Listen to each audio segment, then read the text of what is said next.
Je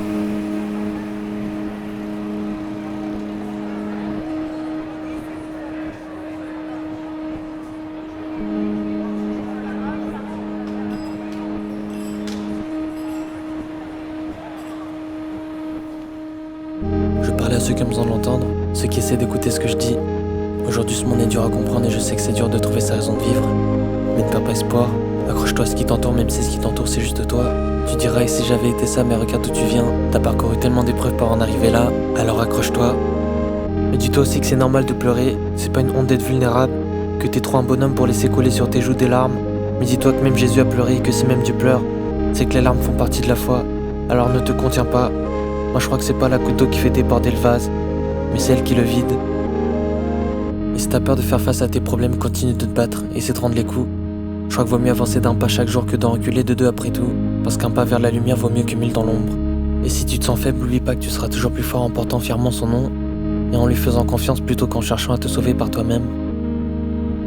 La tentation du monde essaiera de te faire chuter, de te rabaisser, on essaiera de te faire oublier d'où tu viens, on te dira sûrement que tu n'es rien. Alors je prie pour que ton cœur soit assez fort pour faire taire la voix du malin. Il tentera de te dévier du chemin pour que tu fasses du hors-piste, mais garde les yeux sur Jésus parce que c'est là que la vérité existe, donc persiste. En nous regardant, je me rends compte que nous sommes à la fois notre propre solution et notre plus dur obstacle. Comme un artiste avant de monter sur scène, on ressent du stress avant de jouer notre propre spectacle. Tu l'as voulu et maintenant que tu l'as, tu ne sais plus quoi en faire. Tu découvres que la liberté que t'as gagnée te confronte à tes propres peurs. Chaque choix, chaque responsabilité révèle ce que nous avons à surmonter en nous. Comme un pêcheur qui, une fois sur les flots, découvre soudainement qu'il a le mal de mer, il nous arrive de faire des choix portés par nos propres désirs. Sur la rive, tout semble calme, le vent paraît doux, la mer tranquille. Notre cœur se persuade qu'il sait ce qu'il fait, mais dès que nous quittons la terre ferme, les vagues se lèvent et révèlent la vérité. Nous n'étions pas prêts à naviguer seuls. Ce que nous croyons être notre liberté devient notre propre cellule spirituelle.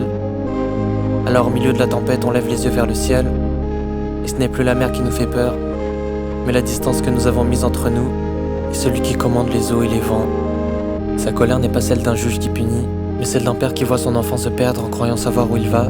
C'est pourquoi chaque choix fait sans lui est une mer que nous devons traverser seuls, et chaque retour à sa volonté transforme la tempête en un chemin guidé par la lumière du phare. Il navigue avec nous, il calme la tempête, il rappelle notre barque sur la rive. Alors pour finir, n'oublie pas ce verset, dans Matthieu 6, verset 33, « Cherchez premièrement le royaume et la justice de Dieu et toutes ces choses vous seront données par-dessus. Ne vous inquiétez donc pas du lendemain, car le lendemain aura soin de lui-même. Ça t'aidera dans la tempête à faire les bons choix. Amen. »